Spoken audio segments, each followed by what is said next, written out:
கன்னியாகுமரி மாவட்டம் ஆளூர் அருகே கட்டில் மேல் இருந்த செல்போன் வெடித்து சிதறியதில் மெத்தை மற்றும் தலையணை தீப்பற்றி எரிந்தது. இதனால் ஏற்பட்ட புகையால் அறையில் தூங்கிக் கொண்டிருந்த இளைஞர் மூச்சு திணறி உயிரிழந்தார். இதுகுறித்த கூடுதல் விவரங்களை செய்தியாளர் ஆனந்த் வழங்க கேட்கலாம்.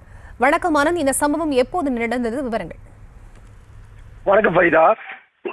திருநெல்வேலி மாவட்டம் நாங்குநேரி பெரிய தெரு பகுதியை சேர்ந்தவர் செல்வ சதீஷ். 26 வயதான பெயிண்டரான இவர் சக தோழர்களுடன் கன்னியாகுமரி மாவட்டம் ஆளூர் பகுதியில் ஒரு வீட்டில் தங்கி இருந்து பெயிண்டிங் வேலை செய்து வருகிறார்.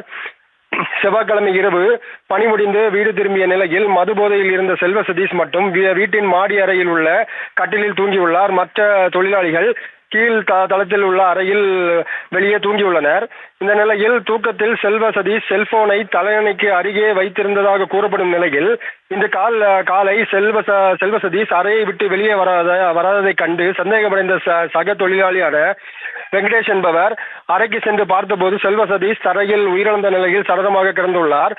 அருகில் இருந்த செல்போன் வெடித்த நிலையில் கட்டிலில் இருந்த மெத்தை எரிந்து நாசமான நிலையில் கிடந்துள்ளது. இதனால் அதிர்ச்சியடைந்த வெங்கடேஷ் இரணியல் போலீசாருக்கு தகவல் கொடுத்துள்ளார்.